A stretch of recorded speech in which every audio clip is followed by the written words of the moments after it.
Most people won't tell you this, but the secret isn't motivation. The secret isn't talent. The secret isn't even discipline the way you've been taught to think of it. The real secret is forcing yourself to be consistent when every neural circuit in your brain is screaming to stop. When your body aches, when dopamine has run dry, when the reward system goes silent, that is the moment that changes your life. Let me tell you something rooted in neuroscience. Your brain doesn't care about your goals. It doesn't wake you up with a vision board. What it cares about, what it wires itself around, is what you do repeatedly. Patterns, repetition, behavior. The nervous system is shaped by action, not intention, not emotion, action. You want to know how elite performers get ahead? They build a relationship with boredom, with fatigue, with discomfort.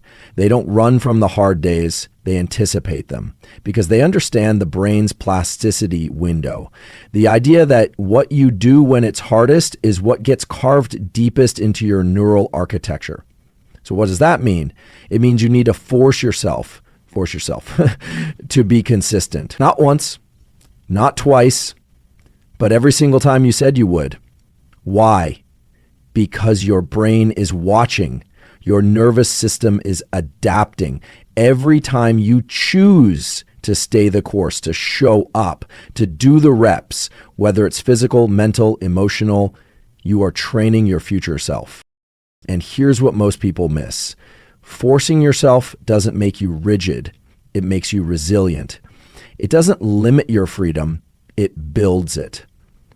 Because the person who can do the hard thing when it doesn't feel good, when no one is clapping, when everything in their biology says stop, that person is untouchable. That person becomes unbreakable. Your goals don't care how you feel. Neurochemistry doesn't care about your excuses. You either show up or you don't.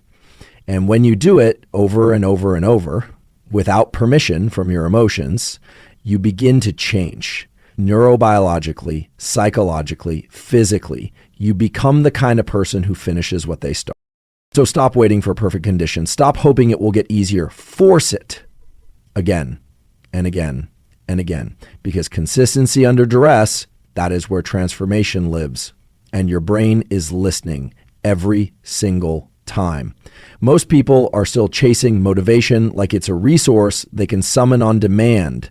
Like if they just read the right quote, hear the right podcast, or feel the right burst of energy, they'll suddenly become unstoppable. But here's what neuroscience tells us, and it's critical. Motivation is unreliable. It's neuromodulator dependent. It fluctuates based on internal states, sleep, nutrition, social connection, hormonal cycles, and external cues. That means it's volatile. It's not something you can build a high-performing life on. What is reliable? What actually reshapes the neural circuitry of your brain is consistency, specifically forced consistency. That means showing up and doing the thing even when motivation is at zero. Because here's the biology. Every time you act without the chemical incentive, without dopamine pushing you, you're training your prefrontal cortex to take control. That's executive function. That's top-down regulation. That's what separates people who wish from people who execute. And the beauty of it, over time, this act of forcing consistency creates its own feedback loop. You show up even when you don't want to, and eventually your brain starts to anticipate the reward, not from the result, but from the process. You become chemically reinforced by the habit of discipline itself. That's when the nervous system starts to shift. That's when it's no longer about whether you feel like it, it's about who you are. Your brain doesn't change just because you want it to. It changes when you give it evidence, repeatedly. The nervous system is governed by principles of adaptation, and it's incredibly efficient. It doesn't remodel itself based on potential, it rewires itself based on patterns, on what you do again and again. Every single behavior you repeat sends a signal through a neural pathway, and with each repetition, that signal gets stronger, faster, more automatic. This is called long-term potentiation, a fundamental mechanism of neuroplasticity. So if you're inconsistent, even if your intentions are good, your brain doesn't reinforce those circuits. It doesn't encode that identity. But when you show up every day, whether it's 5 minutes or 5 hours, you're literally telling your brain this matters. You're teaching it to allocate resources, to myelinate those circuits, to make that behavior more efficient, more accessible, and eventually more reflexive. And that's the difference between people who try and people who transform. The ones who transform understand this. You're not just building a habit. You're building a neural identity. Consistency is the language the brain understands. It doesn't speak ambition. It doesn't respond to potential. It responds to input, frequency, repetition, action. For the humbum, there's a moment in every process, whether it's training, learning, or building something, when the dopamine drops out, that initial spark, that neurochemical wave that makes everything feel exciting and meaningful, it fades. And this isn't a flaw. It's expected. It's how the brain works. Dopamine is designed to rise in anticipation of reward, not in the maintenance of effort. So when the novelty wears off, when there's no more external validation, no visible progress, and you feel like you're grinding into nothing, that's where most people stop. But that's exactly where the opportunity begins. Because if you can keep going in that dopamine deficit, you're doing something profoundly powerful. You're decoupling your behavior from your need for internal reward. You're building what we call persistent circuits, neural pathways that don't depend on spikes in motivation to function.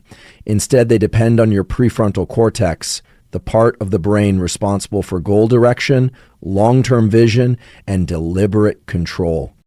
When you continue acting without the chemical high, your brain starts to shift the way it assigns value. It learns this behavior happens no matter what. And that's when real endurance is built. It's not about chasing the next dopamine hit. It's about becoming someone who can operate regardless of the emotional landscape.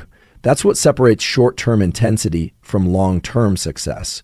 You want a breakthrough? Stay consistent after the dopamine is gone. Most people misinterpret boredom and discomfort as signs to pivot or quit. But in neuroscience, those signals are actually markers that you've entered the zone of real neurological adaptation. When you begin to feel bored, it often means the brain is no longer being fed novelty. But that's not a problem. That's a threshold. And if you stay in it, you start to build something most people never develop: friction tolerance. The ability to continue acting even when there's no stimulus, no excitement, no visible payoff. Discomfort operates the same way. When something feels hard, painful, or mentally taxing, it triggers stress responses in the body, elevated cortisol, activation of the sympathetic nervous system. But here's what's remarkable. The human brain can learn to modulate that.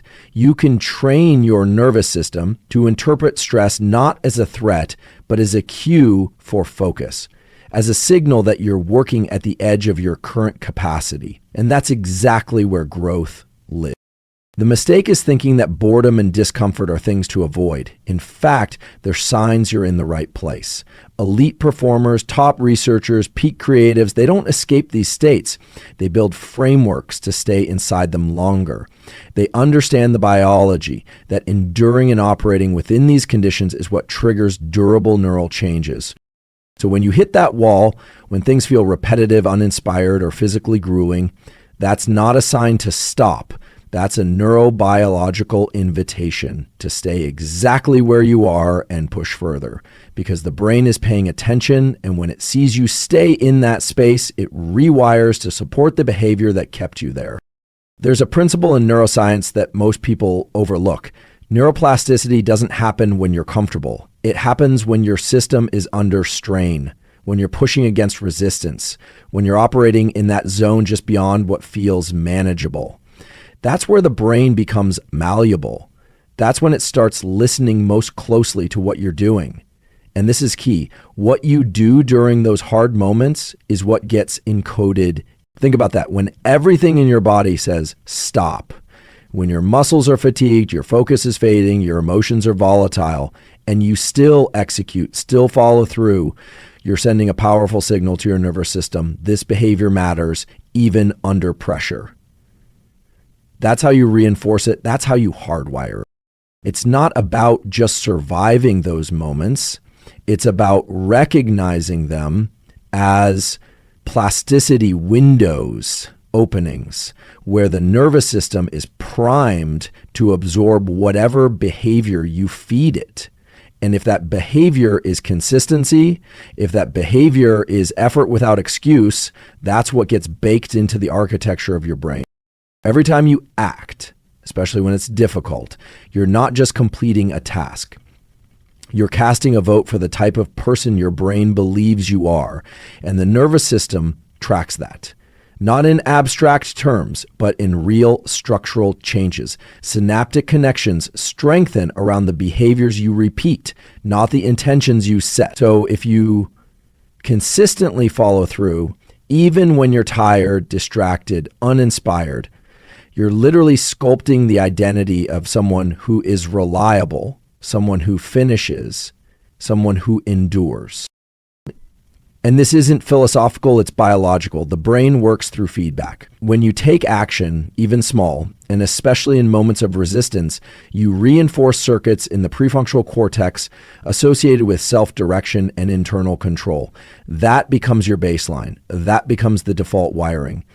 Your system begins to expect consistency from you, and it starts automating that behavior. Over time, what was once forced becomes reflexive. But it cuts both ways. If you break promises to yourself, skip the work, delay the practice, make excuses, your brain encodes that pattern too. It learns that discomfort equals escape, that challenge equals retreat. And that becomes the identity, not because you chose it, but because that's what you repeated. So this is about more than willpower. It's about identity construction through behavior, built on the foundation of neuroplasticity. Every time you override resistance and show up anyway, you are hardwiring the belief that you are the type of person who does, not dreams, not plans, does. One of the most important distinctions to understand, especially if you want to rewire your life at the level of the brain, is that action changes the system, not intention. You can journal about goals, you can visualize success, you can map out detailed plans, but until you act, your nervous system treats all of that as noise, because neurons don't fire and wire based on what you hope to do. They wire based on what you actually do. Behavior is the currency your brain trades in. It's how the system assigns relevance. Every time you take a concrete step, especially a repeated one, you're reinforcing specific neural pathways. That becomes your internal model. That's how the brain decides what to make easier, more automatic, more available the next time. The more you act, the more efficient the circuitry becomes, and the more efficient the circuitry becomes, the less energy it takes to act again. That's how habits form at a neural level, through execution, not contemplation. So if you're waiting until it feels right to start, you're misunderstanding the system. It's the behavior that creates the feeling over time, not the other way around. You act first, and then your nervous system starts to catch up. It begins to associate effort with familiarity, repetition with confidence, struggle with progress. That's when momentum becomes physiological, not just psychological. In other words, your thoughts don't drive transformation, your actions do. And when those actions are repeated under pressure without needing permission from your emotional state, that's when the nervous system starts to see that behavior as part of your identity, not something you do, someone you are. The moment you force yourself to act when it's uncomfortable, inconvenient, or completely against your emotional grain, you begin building something far more valuable than motivation, resilience. And not just mental resilience, but physiological resilience. Your nervous system learns through exposure. It adapts to stress through controlled doses of strain. So when you consistently show up, especially on the days you feel resistance, you're training your system to tolerate more, to recover faster, and to remain stable under pressure. Here's how it works. Every time you override the impulse to quit, you engage top-down control from the prefrontal cortex. That means you're strengthening the very circuits responsible for emotional regulation, decision-making, and sustained focus. Over time, these circuits become more dominant, and as they strengthen, your baseline shifts. What once felt overwhelming becomes manageable. What once triggered avoidance now triggers engagement. And that's where the real shift happens.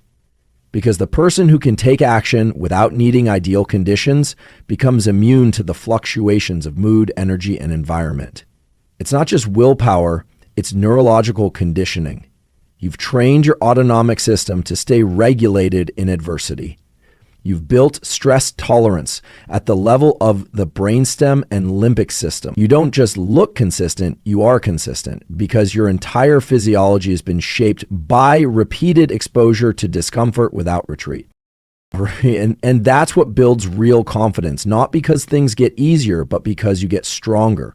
The system no longer panics when stress shows up. It gets to work. It executes. And that's the kind of resilience no external factor can touch.